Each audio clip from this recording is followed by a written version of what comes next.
Hi there YouTube community, just thought I would post up a quick video just discussing entry-level Rolex Submariner. Now obviously it's still an expensive watch, yes it is, but I just thought I would post up a quick video of if you were looking at an entry-level Submariner, what can you actually get on the market.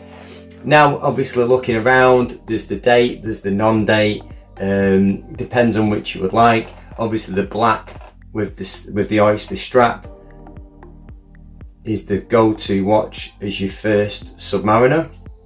You could go for one that was maybe late 80s, 90s, tend to be the ones that are a price point of affordability.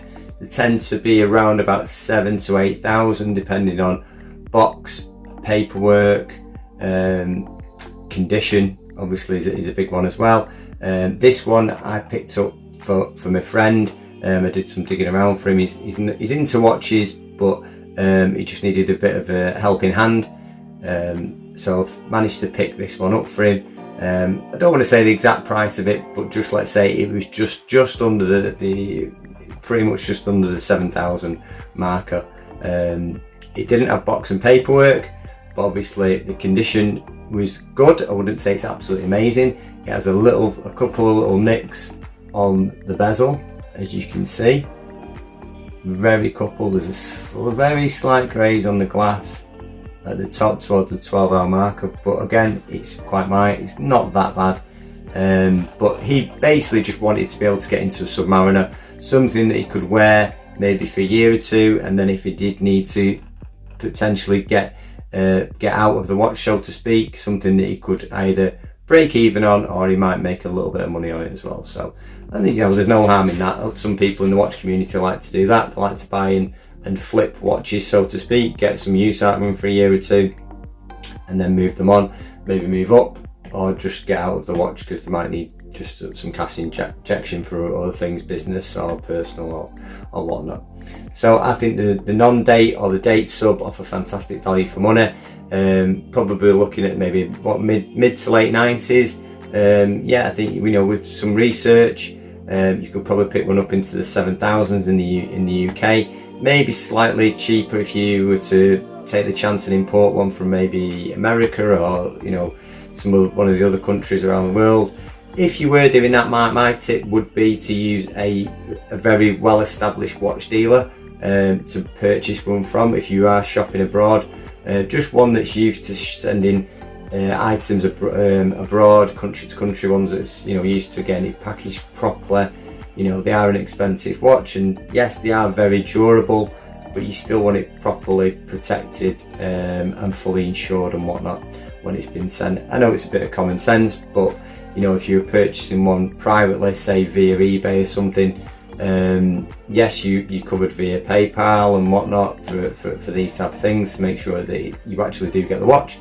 But obviously if you get the watch and it's not in quite as good a condition, if you've got, that's when it starts to get a bit complicated, because if you buy it off someone private, it just, sometimes it can make it a bit of a headache, so to speak. I've just personally heard the odd story from customers of mine that have come in and we've just been talking about watches like you do, just being blokes, so to speak, and you just hear a passing story about somebody buying something, and they take a chance. But I think if it's a watch dealer you're buying it from, obviously then they tend to be a lot more descriptive, in their descriptions of things, a lot more open and honest about any dings, scratches on the watches and stuff like that, whereas somebody private might not say, go over it as much, because they might think something, say on the side of the watch, is maybe insignificant, like a little tiny pit mark or a little scratch, but obviously then when you're buying it from such a distance away, you don't want any surprises when you open the box, and you want it obviously all securely packaged, maybe bubble wrapped and whatnot. So anyway, that's just my little tip. But if you are maybe looking at saving some money and buying one from a different country, I know now and again when I've looked on eBay, I'm not too sure on the import duties. I would budget, if you're buying from America, I could be wrong, 20% extra on the price, maybe even 30%. You could get a handling fee from the courier company. I'm not 100% certain, but if you do a bit of research, I'm sure one of the companies would tell you. I'm sure if you emailed DHL or FedEx or one of the main ones, they would probably have a good idea what import duties you'd be paying, and maybe even the watch dealers might know as well. So there you have it. So entry-level Submariner ownership, I would say you could probably get into one for around about 7,000, maybe a little bit more, depending on, again, on paperwork and boxes and everything. One of the things, obviously, with papers and boxes, it is nice to have them, the original ones. Obviously, with the paperwork as well, it seems to be the most important one out of everything, to have that nice certificate, reference numbers to the watch, serial numbers. It speaks volume, obviously, when you're getting the watch. And if you do need to resell it, it's very nice to have it with it as well. There is other ways of getting it authenticated, just to go with a watch. A lot of the independent watch dealers for a small fee will authenticate the watch for you, and it's nice to have that on a letter-headed piece of paper. And also you could maybe some of the main watch houses like David Robinson, Watches Switzerland, possibly they may do it, but I think they probably want a bit more money, and they would probably class it maybe for insurance reasons or something.